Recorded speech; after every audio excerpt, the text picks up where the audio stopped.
But to be honest with you, it could also be employees that didn't get money. Not everybody got money. It was impossible. And so here I am going on the show saying that we're giving all this money out, and there could be people saying, I didn't get anything. And they'd be right.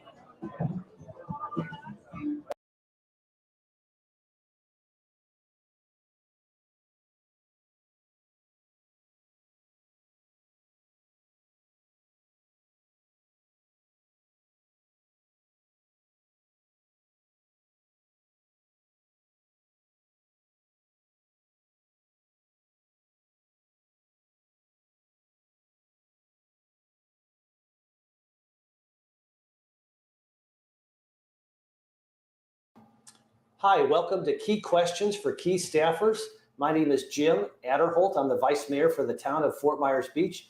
And this is a show where we find key subject matter experts and we ask them about issues, particularly as they relate to post-Hurricane Ian relief and recovery. And so this is something that we have done for I think this is maybe our 16th or 17th show. And we try to get out information to the public that's helpful, and particularly as they are trying to recover from the storm and information coming from the town of Fort Myers Beach. Abraham Lincoln once said, let the people know the facts and the country will be saved. And this is our small attempt to do that. And so, of course, this show is pushed out on all of the town's social media platforms, but we also have our friends at Beach Talk Radio who are kind enough to play this show before their regular scheduled programming on Fridays and Saturdays. We ask our friends, other friends in the media, at the news press, the Observer, and the local TV stations, if they're working on a story that's germane to this subject matter topic, to go ahead and link it to their various websites. And we also ask our friends at home, if you see something that you think would be helpful for your friends and neighbors, to go ahead and link or post it on your Facebook page. So we've got a special guest today. He is the manager of our utilities division. And Steve, pronounce your last name for me so I don't mess it up. Steve Matuska. Steve Matuska. And Steve, you've been with the town for how long? I've been with the town for about 5 weeks now. Well, welcome. And I bet you came in and there was lots of activity. Very busy here. Well, the utilities division, and a lot of folks know this, we've talked about this a little bit early on after the storm. You know, the town distributes water. But we don't generate water. We get our water from the county, Lee County, and we send the bills out for the sewer, and that's all done from the county. But we basically do billing for the sewer, and we also have a stormwater system that folks have to pay a fee for to service as well. And we'll get into that in a little bit as well. But I know on the water piece in particular, and probably a lot with stormwater as well, as some of the properties have been heavily damaged. Some of them are lots right now. They're still getting bills. But I wanted to ask you, since you're managing the division, what are the most common questions and or complaints that you're getting right now? And let's walk people through what's happening in your division, particularly as it relates to what you're interfacing with the public on. Absolutely. Yeah, we're in a really unique situation. As you said, we purchased our water through Lee County.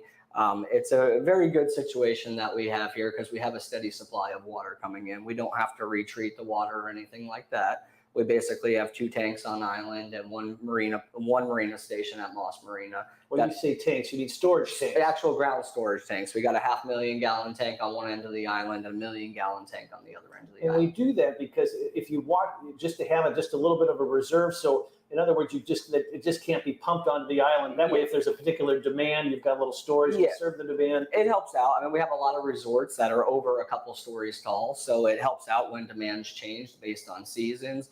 There's also a need for fire reserve there, safety issues and all of that type of stuff too. So the reserve storage units are where then on the island? There's one at the south end of the island off of Lennell Road, and then there's one on the north end of the island right by Times Square. Okay. And right across from the town parking lot there. Okay. So, and we also have Moss Marina, which that direct feeds the island. So we got 2 motors there. How does it work at Moss? So basically the water comes in under the main bridge coming onto the town of Fort Myers Beach, and it comes into Moss Marina. At Moss Marina there's 2 pumps. We run one at a time. Those pumps supply the water to the island, not just to the island, but also to those 2 booster stations that we're talking about. Then we can kick either one of those booster stations on and redistribute excess water on one end of the island if we need it. The marina pumps are running most of the time. In the situation since the storm right now, we actually don't have the north tank online, so the marina pumps are running constantly. right Okay. now. We're able to achieve it because we don't have the demand for water that we typically have. So that's why, even though it's spring break right now and season is starting to come here to us, because we don't have the amount of households using the consumption levels that they typically use, running straight from the marina is actually functioning pretty well for the town right now and along for Lee County as well. Very good. So in terms of people reaching out to your division with billing complaints, questions, what are you hearing most common? Yeah, so my first day I asked, what's the biggest concerns down here that I need to address right now? And so the biggest concerns for me are really restoration of services. Obviously, we want to be able to get people water when they're ready to get back into their houses. So that's my main goal. And then our second goal is to simplify this billing process, phone call process. I understand there's been a lot of frustration throughout the town, trying to get a hold of people in the utilities department, trying to get their services rectified, whether it's they want a demo check for a cut and cap, or they want a new line installed for their RV. So go back to the first one. Yeah. Went fast. So they want a demo check.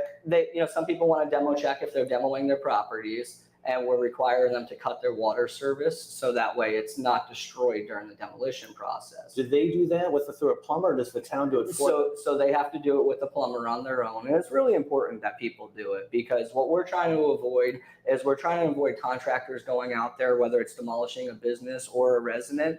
I don't want people to pull up a water line, just like we don't want somebody to pull up a gas line or an electrical line. It's no different. When they pull up our water line, they disturb service in the area.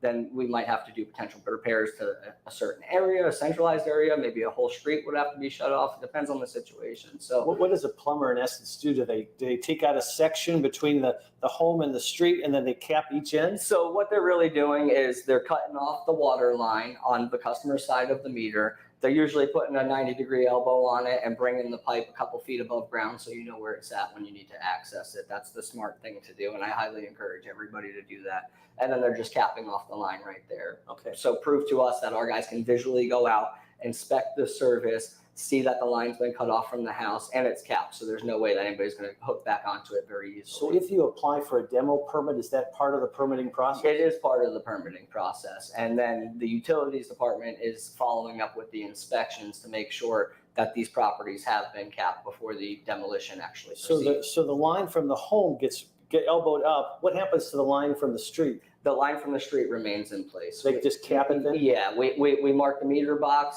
We paint the road, so we try to avoid, the contractors going in that area. We also flag out where the line's coming to the meter box and the whole territory to try to avoid that area being disturbed. If we cut it all the way back to the main, it's just going to take us that much longer to restore service when the customer's ready to get it. So we're trying to make things as efficient and effective as possible. Okay. So when someone wants to demo, they apply for the demo permit, and then they'll be told about this. Yes, when they apply for the demo permit, they'll be told they have to cut and cap their sewer as well. Mm-hmm. So they'll cut their water line and their sewer. They'll do the same thing, again, just preventing any sewage that's in the main system from leaking onto the person's property during demos, preventing, a contractor that's unaware of a line from hitting it, and all of those types of things. So during their permitting process, they'll be notified that they need to cut and cap their services prior to demo. Do they need to also call before you dig line as well, or does the plumber do that? That's more on the plumber's end of things, Okay. but they are doing that as well, on most properties. Okay. So, and then the utilities department is being contacted from the permitting department saying, hey, we just got a demo permit. Can you do an inspection on this to make sure that it was cut and capped? Okay. If it's not being done, then we're following up with the customers ourselves. Excellent. So getting into the call volume and the history, that's one of my biggest concerns that I'm trying to address down here. A very good department that we have. I have a strong team, the team that's left with me, and we're rebuilding the team as we go. We went from 4 people answering phone calls to 2. So that's quite a bit of phone calls for 2 ladies in the office to handle. We're really encouraging people to use the email. If you don't need immediate service today, you don't need a new connection, or you have an emergency and you need your water cut off, or something needs to be repaired or replaced, those types of things, if you could send them via email, we're processing them pretty quickly. And if they send you an email with questions or concerns, what do you need to have contained in the email so you can best help them quickly? I'm glad you asked that, because a lot of people just send you an email. They don't give you an address. Sometimes the property is listed in somebody else's name. So it's really important that we know the property owner's name, whether you're the owner or the renter, the address, and if you have an account number, provide that. Then give us a short statement of what you're looking for assistance with, and someone will reach out to you. What are you hearing? What kind of questions or comments? Or complaints are you getting? It's the questions and complaints are that we're getting a lot of questions of how do I connect an RV to my property? Now they've demoed their property, they want to go back and install an RV, or now their property is to a point where they want to. Let's go up to ask. Yeah. What do they do? So when they do the RV process, it's very simple. It's no different than installing a new connection for the house. If the customer lived on that property before and that meter is registered in their name, they just have to send us an email or contact the office, and then we can go out there and we'll connect the service line for free. So basically, we typically do not handle the backside of the meter at all. That's usually the customer's responsibility. I've got some experience in the utility. You hear the backside of the meter. So what do you mean by that? It's a trade term. Yeah, it's a trade term. The water comes into the meter and it flows out the backside of the meter. It's only a one-way directional flow on the meter. Mm-hmm. So typically, any utilities in the area would say, hey, if you have a leak past the back of the meter, that's on the customer to fix. With the RVs, we understand the situation. We're trying to accommodate as much as we can with people. So we're doing kind of similar to what I said with the cut and cap. We're bringing a 90 up off the back of the meter. We're bringing about 2-3 feet of PVC out of the ground. And then it's the customer's responsibility to attach a hose bib or whatever they need to get the water from that service to their RV or back to their house. Okay. If it's a house and it's a permanent connection, then they need to have a plumber come out and run in the ground PVC. If it's a temporary connection for an RV, they're allowed to run above ground lines for it. One of the questions I see as a member of the council that I get through the people reaching out to me, just constituents, is there questions about their billing. Yeah. And this is even more prevalent after the storm, but you still see it. There's obviously people are getting bills for water that seem outrageous. Sometimes there's a leak. Sometimes there's no building left, and they're still getting a bill, and they don't realize that that's a stormwater fee. Yeah. Talk a little bit about some of these challenges. Yeah, so there's definitely a few different situations there, which you kind of brought up, and one of the biggest things is I have no property left. My house was destroyed, but I still own and possess the land in my name. If a property is in your name according to LIPA still, we have to bill minimum base fees and stormwater. So what we're trying to do for the customers is we're encouraging them to suspend their accounts if they're not using water for extended periods of time. Extended period of time is at least 60 to 90 days. We are extremely short-staffed with our service techs and our people in the office.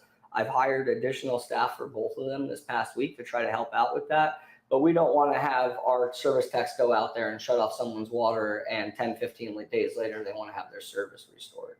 So if you're willing to suspend your account for an extended period of time, what will happen is we'll go out there, we'll shut off your water to your house, we'll lock the meter so it cannot be turned back on.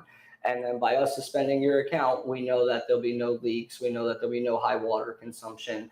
And so we're able to kind of prorate the fees. So then what we do is the only thing we charge for is stormwater. We remove the capital reserve fee, we remove the base water fee and the base sewer fee.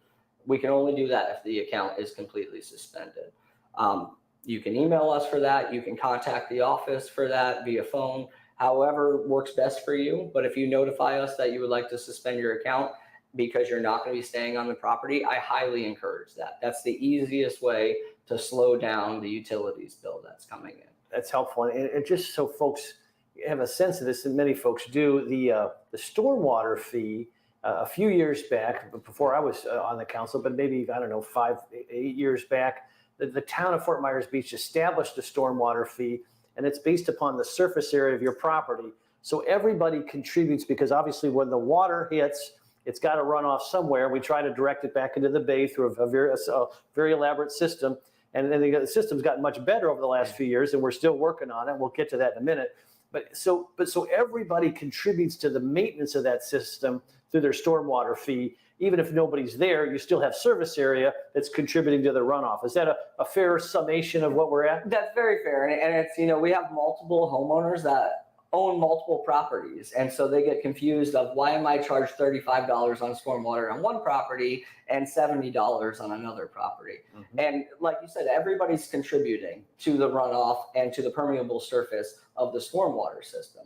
So if you have a large house and it takes up 3/4 of your property, you have less permeable surface that the ground can absorb stormwater. If you have a small 1-bedroom, 1-bath cottage that's 500 square feet, you have a lot more permeable surface and your stormwater fees will be lower. So that's really where the two come hand in hand. I've had a lot of calls since I've been here of people asking me that exact question.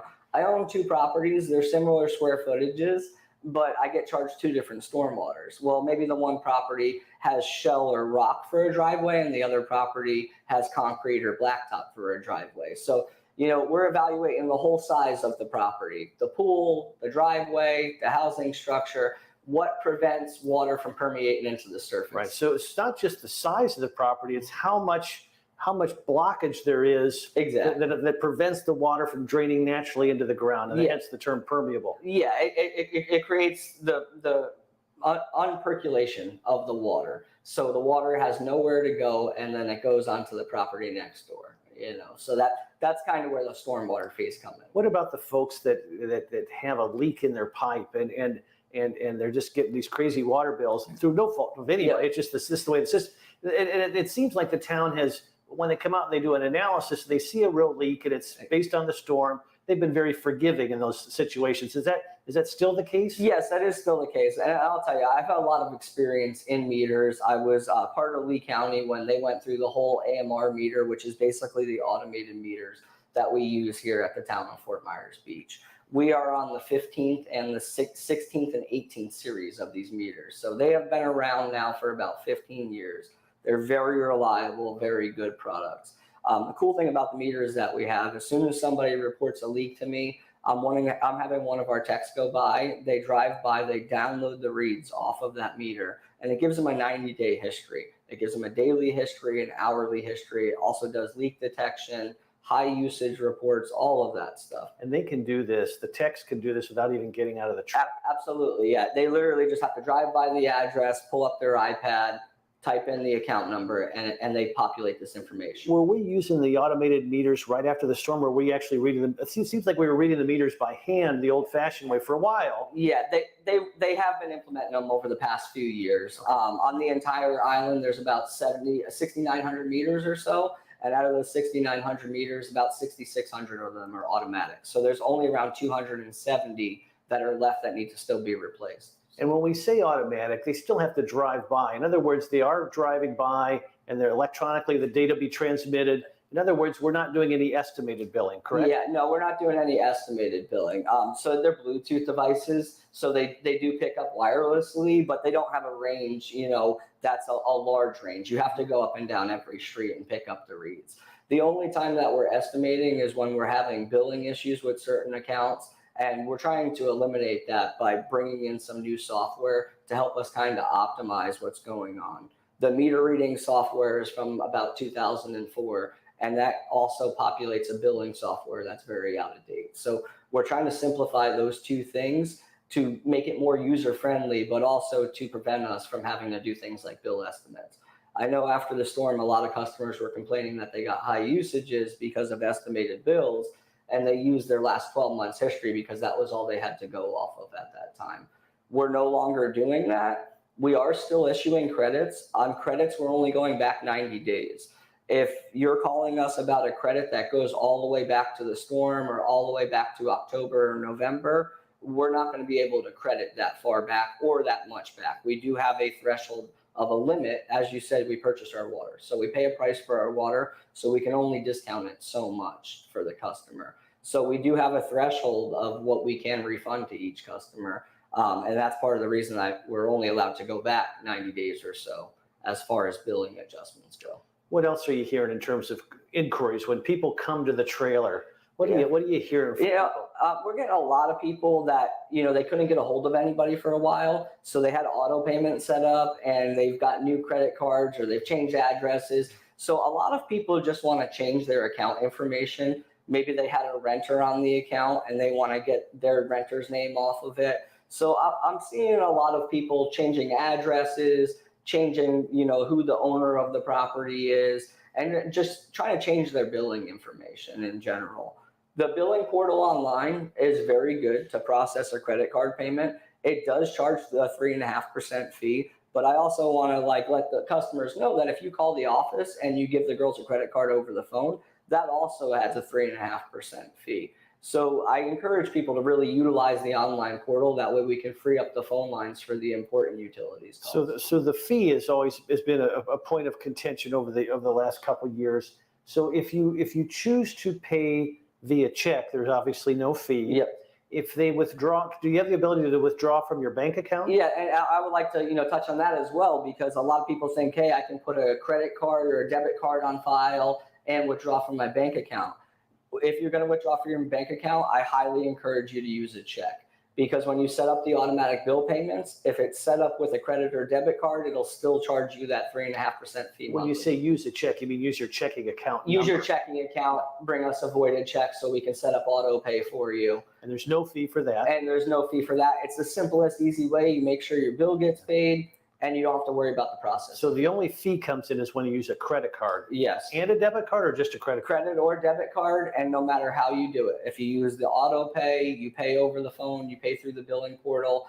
I think originally a lot of people were trying to come down here and make their payments. And that's why, I like to encourage people to use the portal. If you are going to pay with a credit or debit card, you're still going to be paid you're still going to be charged that same fee. So if you can utilize the portal, I would definitely do that. That's helpful, Steve. So just another thing that I think people find curious is how there's no meter on my sewer. How do they figure out my sewer? Well, your sewer is based upon how much water you use. Is that fair? Yeah, that's fair to say. If you're doing something extravagant, like you just had a new pool filled and you're going to fill the pool one time, you can notify us ahead of time and we won't charge you the sewer fees on it. Really? So we give you a discount for that once a year, because it's not something you're putting back into the ground. But yeah, the sewer fee goes straight off the water meter. So I never heard that. So if you if you're going to fill your pool for the first time or do something really out of the normal with your water, you could contact the town. Yes. And they'll waive those, or they'll at least reapportion the percentage of your sewer fee based upon your water usage. Based upon the water that you use for that project, okay, they will credit you the sewer fee of it. Okay. It's a once a year credit. So, Okay. we have a lot of people that, refill their pool when they get down here or something like that, but we can only credit it once a year. I never heard that. Yeah, and most surrounding utilities do a very similar thing, because at the end of the day, that water is not going into the sewer system. The water that goes into the sewer system is to help maintain and operate the wastewater facilities that process it. No, it makes sense. It's a nice service. Any other complaints or questions that you're getting that you want to touch on at this point? We have the demo checks, which I kind of touched on, are important. If you see people that aren't doing them, make my staff aware of it, make the town aware of it, because in the end of the day, it's affecting all of us. We have a lot of contractors in the area doing debris removal or just site cleanups, all different types of stuff. And so we're having a lot of line disturbances and boil water notices because of these breaks. And that's kind of something we'll get into. So if there's some demo going on that's not permitted, it could affect the water to the whole street. Yeah, we've had, some of the concrete removal on Estero Boulevard, we've had concrete piled on top of fire hydrants. Mm-hmm. And then when the hazard debris company comes to pick up the concrete, they pick up the fire hydrant and they break the water main. Yeah. So, these are very large pieces of equipment that they're using. They can rip a water line out fairly easy, which is why we ask people to follow those permitting rules and regulations that are in place. All of the boil water notices that have happened since I have been here have been due to disturbances from surrounding contractors, surrounding demolition companies, and nothing intentional. It's just they're unaware of the area and they're unaware of where these lines are located. Yeah, very good. So one of the big Herculean tasks before you is we had a relatively new and very efficient stormwater system before the hurricane, and people that have been around for a while, they remember how the streets used to, after a good rain, would pool up, and it made traffic extremely backed up because people couldn't get through intersections. And most of that was remedied prior to Hurricane Ian through a whole new project in combination with the Lee County and the town, and we had a great stormwater system that was really building out. And then, of course, Ian hit, and as I understand it, it really just filled with sand and muck. Yeah, the stormwater system was effective. In the event of the storm, it did what it was supposed to do. It took on a lot of storm surge, but the streets quickly drained after the portions of the stormwater system that were clogged started flowing some. At the end of the day, though, the system took some damage from the storm. We've never seen the amount of sand, dirt, and debris. All of our stormwater drains are the lowest lying parts on your street. So that's where everything just naturally wanted to settle. So, initially we went out there, we utilized the utilities and public works guys, and we cleaned off all the storm drains just to try to get some water going through them. Now we've hired EarthView to do a clean out of the entire stormwater system for the town. It's a very big project, and it's going to take a couple of months to get completed. How far along are they? They haven't given me exact numbers right now. Ballpark. Yeah, I would say they're somewhere in the 20 to 25% range. Really, they have only had about 3 full working weeks since the storm.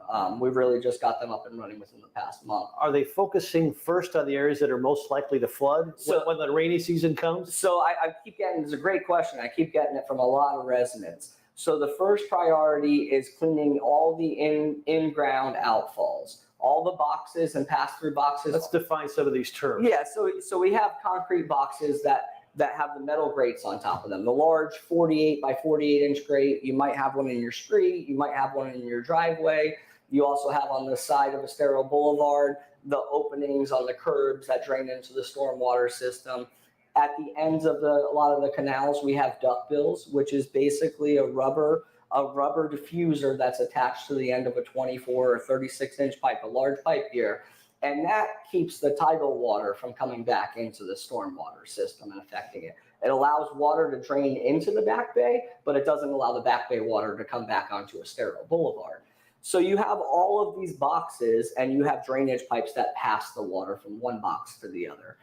The thing that we're noticing most is those drainage pipes are completely clogged.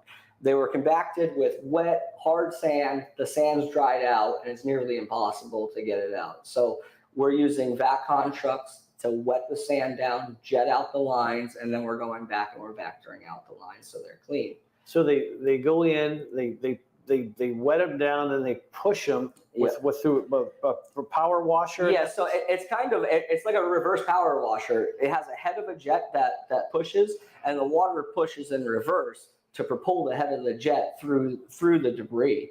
And so then it starts blowing the loose debris back out, and as it's blowing it back out the pipe, it's being sucked up with a giant vacuum truck. And then I think they're dumping some of it behind Town Hall temporarily till it's hauled away. Is that how it works? Yeah, it varies how much water it has in it. What we're seeing is a full Vector truck is about 30-40% water. So now we have to make sure we dispose of that water the right way. The easiest way to do that is to let it percolate back into the soil, and then when we're done with the cleanup site, we can remediate and remove everything from the cleanup site. It's been working very effective because now these trucks don't have to go off island or anything to dump. They're able to dump here right at Town Hall and get back to work. So it's keeping the process flowing. Of the stuff they're vacuuming out, what percent of it is sand? Is it? I assume it's high. 95%. Oh, it is 95%? Yeah. I mean, if you go over and you look over at the sand pile, there's some small pieces of wood, a couple bottles of soda and stuff like that, but nothing crazy. There's a lot less debris than I would even expect to see there. It's mainly sand and mainly the nasty water that was trapped inside of the drainage system. And the hope is to get all that cleaned up by what, a couple more months? So our hope is over the next month and a half to get that process cleaned. And then, the next thing is, we have a lot of customers that are like, hey, when are our swales going to get cleaned? Which the swale is that little ditch in your front yard. If you don't have a drainage system on your street and you have a little ditch and maybe under your driveway you have a concrete pipe so the water can flow past your street, that's our next priority with the stormwater process. We have to make sure that the main roads and the whole in-ground drainage system is free and clear, because a lot of those swales tie into the drainage system. So if we clear them out first and clean them up, we're just going to be pushing more dirt back into our drainage. So the town is going to come out and clean out these swales at some point? We're evaluating that and how we're going to do that right now. We don't have a plan or a start date and process, but it's something that we're going to have to do for our stormwater system. Okay. The town council, just the other day, we had Steve Johnson, who's the chair of the Marine and Environment Resource Task Force. They call it MRF. He testified, gave us an update on behalf of the MRF advisory committee. We've got all these advisory committees that really do great work and and helped the town council on a litany of issues. And they made a recommendation to investigate the magnitude of the problem of sewer leaks contributing to pollution of our local waterways. They're saying that they're hearing a lot of during reconstruction efforts, multiple residents have reported holes in cast iron waste pipes, as well as hurricane damaged modern PVC pipes. And of course, if that sewer is just draining into the front yard or the backyard, it's obviously leaching into the water system untreated, and that creates obviously pollution issues for our quality of water. Absolutely. And their ask was, obviously the county owns the infrastructure and they oversee it, but the ask was, could we work with the county and get the county in to inspect and make sure there aren't any challenges, have them just kind of do a thorough inspection of the island to see if this is a challenge. Is this something you're familiar with? Yeah, it's something that I'm familiar with. I mean, we're seeing a similar thing on our water as well, with our water service lines. You had some erosion that happened under certain properties. Now that's kind of settling out, and you have a pipe that's under the property, and now it has no support under the pipe. So we start putting sewage through it or water through it again, and the weight ends up breaking the pipe because of the age or because of the damage it suffered previous to that. Myself and Jason Freeman, our Public Works Director, we've been working with the county to try to see the resiliency of their system. What's their, what has been replaced, how old are the pipes in place, and what is their future plans for it? So it's something we're currently working with Lee County. We do bill for the sewer, but all of the Lee County sewer lines, all of the sewer lines and lift stations on the town of Fort Myers Beach belong to Lee County, and they're doing a good job maintaining that stuff. I think their main priority right now is getting all those lift stations up and running first, and then they'll be going back and addressing what's going on with the sewer What percentage of the pipe in our water system and our sewer system is PVC versus cast iron? Ballpark. Yeah, it's all hard to say. In our distribution system, it's mainly ductile iron pipe, which is new regulated pipe, and then it's poly lines going to the customers' houses. So most of that is pretty up to date. The main roads and the main stretches have all been replaced for water and sewer. It's the side streets, it's the connections to the lift station, it's some of that stuff that varies in age. So there could be some PVC there could be some iron, it's those types of things. The water system has been fairly upgraded over the years. So majority of customers have the regular water main, and they have a poly line, which is basically a flexible PVC line going to their water meter. Excellent. So over since Hurricane Ian, we've had a number, not as many as you might expect really, of boil orders where the town does this alert that you should boil your water. Something's happened to the water, or they're suspected of happened to the water. You need to boil it. And I'll have a couple questions. Number one, what's the general cause of the boil order?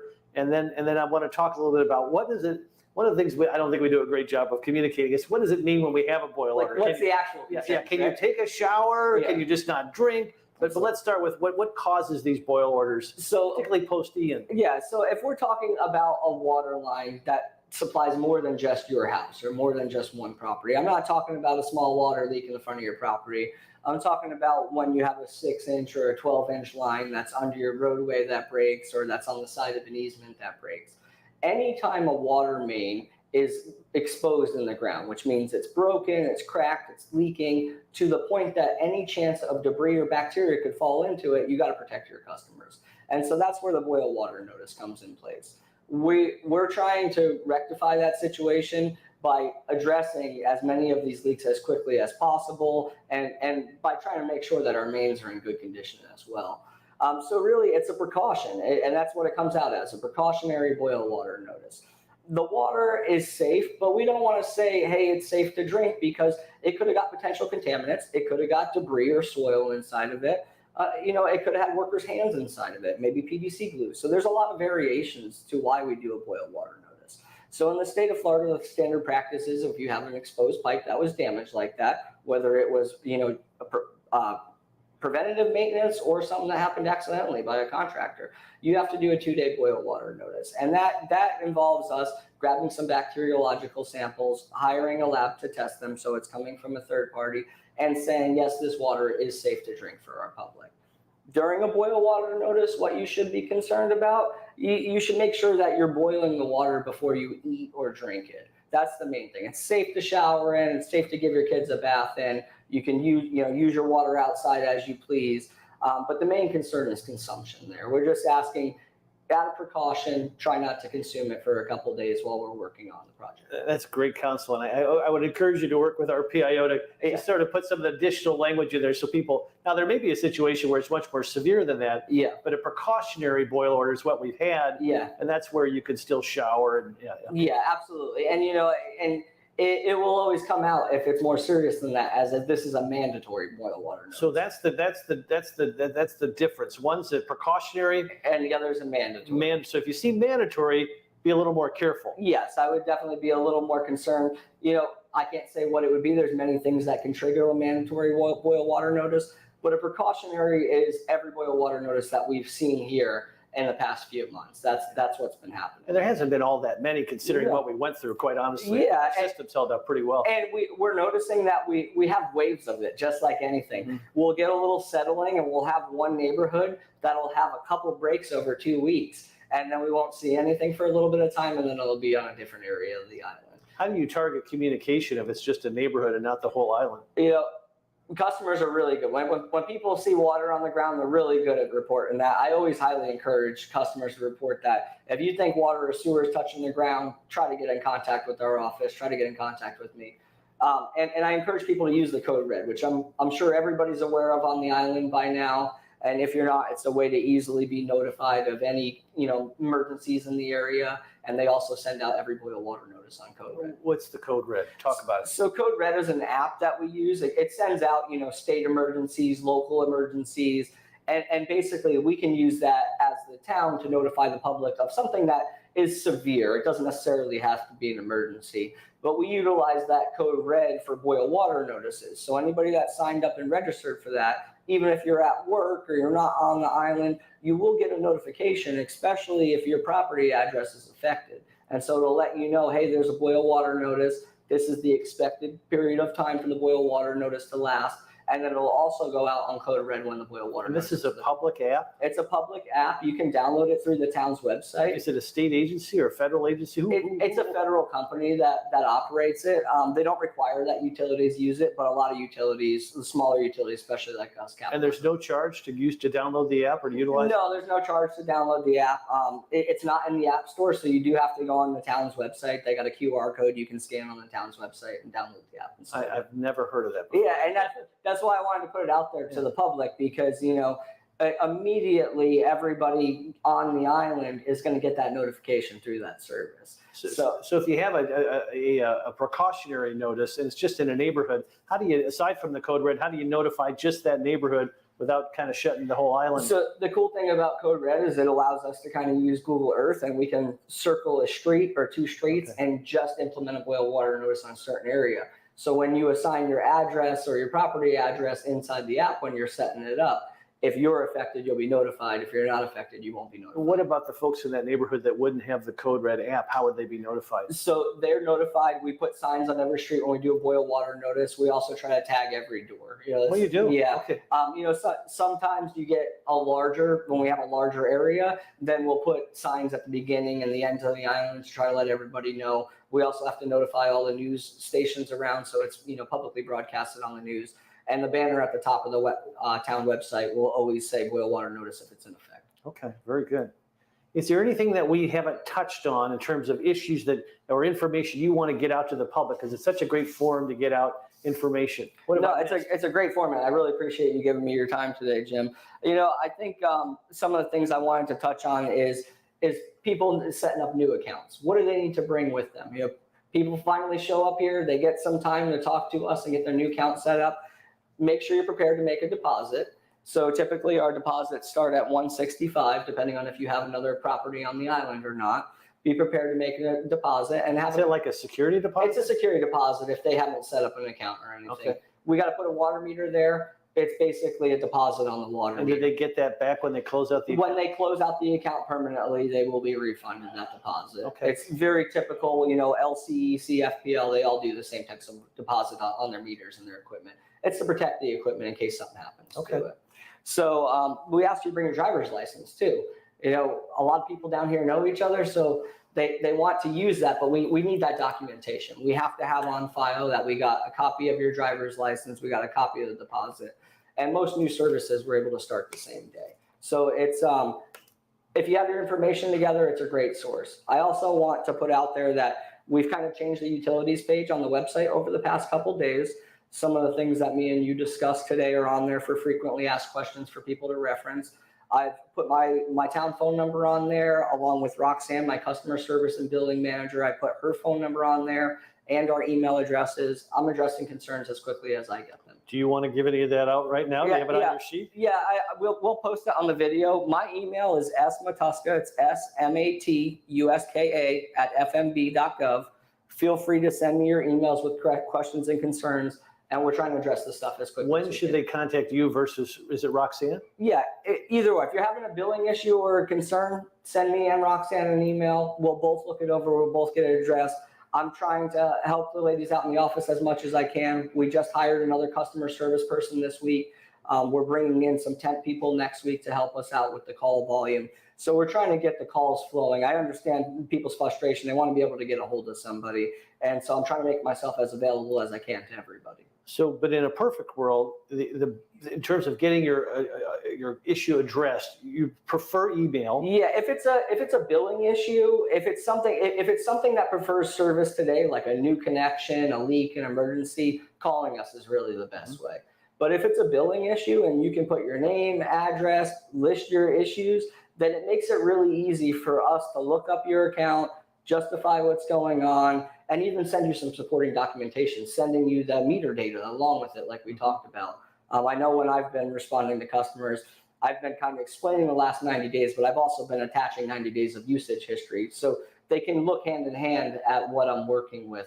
And then when it comes down to things like if we are going to issue a credit or something, it makes it easier for us to reach out to the customer versus them having to fight the call volume to get a hold of us. And if somebody happens to come by the temporary town hall, they drive in, the guards will help them park. Yep. They ask for what, the utility division? Yeah, and that's the other thing. Feel free to come down to town hall. We're more than willing to help you face to face. But what do they say to the guards? So all they need to do is pull up to the security guards, tell them they'd like to speak to somebody in the utilities department, and they'll walk them back to our mobile office, and we'll get the situation. And like you say, if they physically come in, you want certain still bring your driver's, all your stuff. Bring your driver's license, copies of your bill. If you have a copy of your bill, it helps out. If not, we'll pull it up for you. Okay. But really, if we just have your name, address, and account number, that makes our job a lot easier. Excellent. Now, Steve, you came to us 5 weeks ago, and where did you come from? What's your background? I came from Lee County. I worked for Lee County Utilities for 11 years, and I really have a wide variety of background with the county, which is why I feel like I'm good in this role. I started out with the county 11 years ago just as a meter reader. So I worked my way up in the meter department. After about a year and a half, I went into plant operations. And so I worked at the Corkscrew Water Treatment Plant, which is Lee County's largest water treatment facility. They're one of the 2 plants that supply the water to the town of Fort Myers Beach. So I have a really elaborate history. I got about 8-9 years of knowledge of Fort Myers Beach's utilities, system, and operations from the other side of things. So it's a different perspective to bring to the town. But I think when you and I talked the other day, you told me you actually have an operator's license. Yes. So I have a Class A operator's license, and my last 4 years with the county, I managed that facility for them. I just have to say, as somebody who's been in the utility business on and off over the years, to have a manager at a small town like this with an operator's license, It's a pretty big deal for the town. It's pretty unusual. Absolutely. That's a great expertise for the town to have. It's great, and it's really why I wanted to be a part of this, because I have a little bit of experience in each of the avenues, and we have a really small department here. When you're talking utilities companies, you're usually talking 70 to 100 employees. So for me to have a staff of 8-9 people, but it's really good, but I'm familiar with every role that everybody does that works under me. So I look forward to it, and it's definitely given me a different perspective as a manager because I have the treatment experience and the treatment knowledge. I know what's put into the water, so I want to make sure the customers at the end of the day are receiving the same quality water at the most affordable price they can. I can't help but ask this because you've got such a great background. So the water people are drinking on Fort Myers Beach, it doesn't come from reservoirs. It literally comes from wells. Yep. That are in the Fort Myers area? Yes. So the plant that I operate is out by RSW Airport. We had 54 production wells, 32 of them deep wells. Are they all in the same well field? They are in the same well field. They're pretty spread out, but they're in a good protected 50 acres.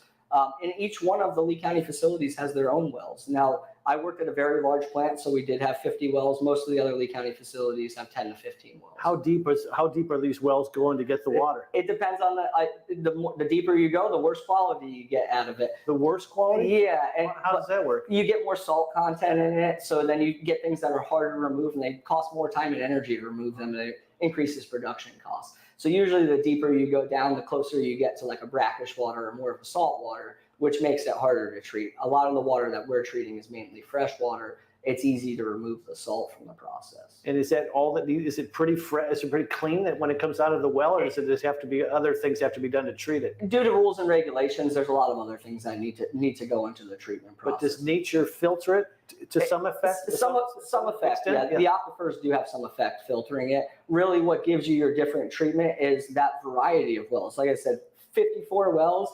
We're running about 16 to 18 of them at a time. Mm-hmm. So that gives you quite a bit of different combinations, which can really change up your treatment chemistry. So what's in terms of the industry, and you know this business, how is the quality of the water in the Fort Myers area or the Southwest Florida area? Is it considered great? Is it considered good? I mean, how does it rank around the country? Working for Lee County and working for the town of Fort Myers Beach, I'm very proud of the water that we get to sell our customers.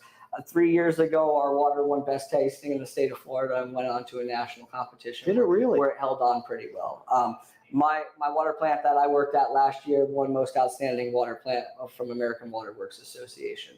Very high quality water. A lot of time and attention goes into it. We have 5 facilities at Lee County that are manned 24 hours a day. And it's something to be proud of. It is a good quality water.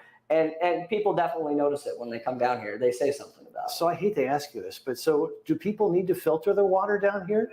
It's all up to the person. You know, some people are used to different types of treatment. Here on the beach, we have chloramines, which doesn't really bring out that chlorine taste in the water as much. Where other surrounding cities use free chlorine, which we're about to do for the month of May when we have our free flush. And the free chlorine really has a lot more taste to it because it has a stronger. Wait a minute, we're having a free flush in May. What does that mean? So every year it happens in May. And so basically we use chloramines for our disinfection. It's a combination of anhydrous ammonia. It's like flushing out the system? Yeah. And so our disinfection is made up of 2 things, not just chlorine. Anhydrous ammonia combined with sodium hypochlorite, and it gives you chloramines. It's a little weaker disinfectant, but it has a longer shelf life. And so because the county has over 260 miles of distribution pipes, they have to have that long-lasting disinfectant residual in their system. Where like City of Cape Coral, they have a plant on the north side of town and a plant on the south side of town. So they feed free chlorine because they turn their water over a lot quicker. It doesn't need as much shelf life. Now, every utility in the state of Florida that feeds chloramines is required to do a free burn once a year. And what it is we put a stabilizer in our pipe, as you were talking about, like corrosion, deterioration, and those types of things inside our distribution system. We protect our customers from that by putting a stabilizer inside of it. That stabilizer kind of forms a thin membrane on the inside of the distribution pipe. This is what happened to Flint, Michigan. Some of the challenges. Absolutely. This is the product they were not putting in their system. Yes, right. So we put this product in our system and it coats the inside of the distribution pipe. Well, over time, it starts to restrict the size of the pipe. So at least once a year, you need to burn off that coating. And the only way to do that is to feed free chlorine. So for the month of May, they used to do it in June, but 2 years ago, the county switched and all the surrounding counties do the same time as well. So during the month of May, for 21 days, they will switch the treatment process from chloramines to free chlorine. Excellent. Very good. Well, Steve, you are a wealth of knowledge. The town is fortunate to have you. Welcome to our island. And thank you for your service. And again, to our friends who are watching, if you find this helpful or interesting and you want to share it on your Facebook page, we sure would appreciate it. But thanks again for being with us with Key Questions for Key Staffers. My name is Jim Atterholt. And again, thanks for being with us. God bless.